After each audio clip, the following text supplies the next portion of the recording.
A one-eyed former neo-fascist gangster and 45 other defendants went on trial on Thursday accused of running a mafia crime ring in Rome that schemed millions of euros off City Hall contracts.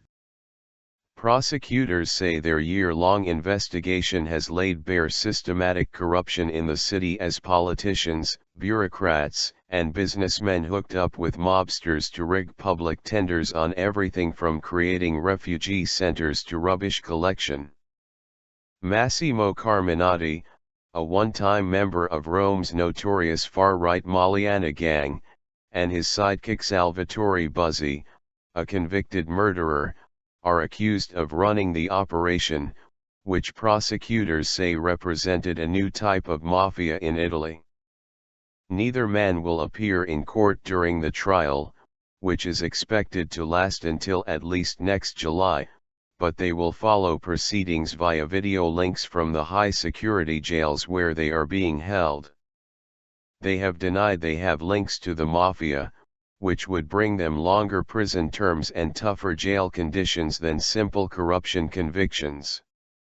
In this whole story, the thing which has really annoyed Carminati is the fact that his name has been associated with the words mafia and drugs.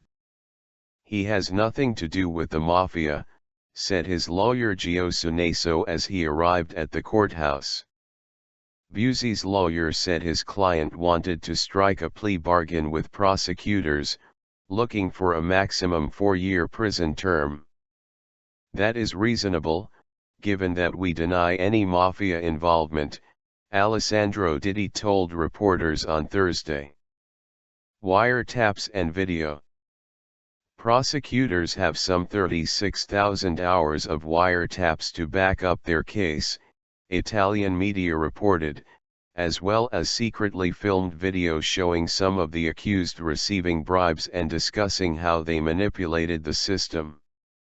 News of the investigation broke last December, shocking Italians with the scale of the accusations, which tarnished politicians from both the left and right and many obscure officials responsible for running basic services.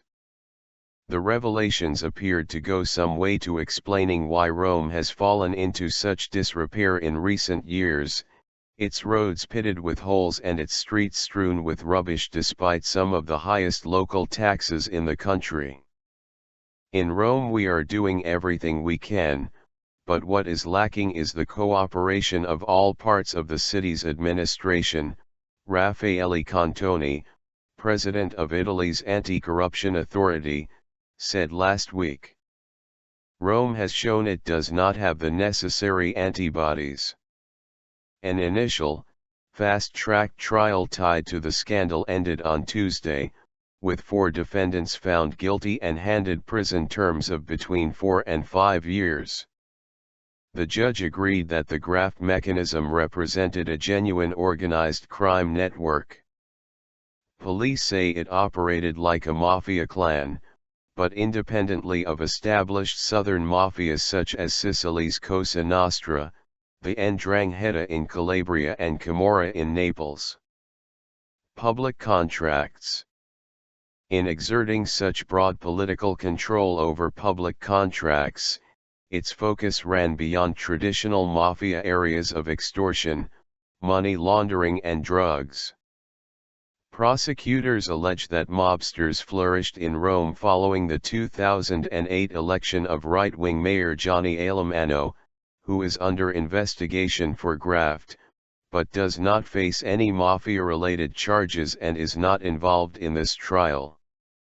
Alemanno's successor, the center-left Ignazio Marino, is not implicated in the case, but was forced to resign last week following an unrelated expenses scandal.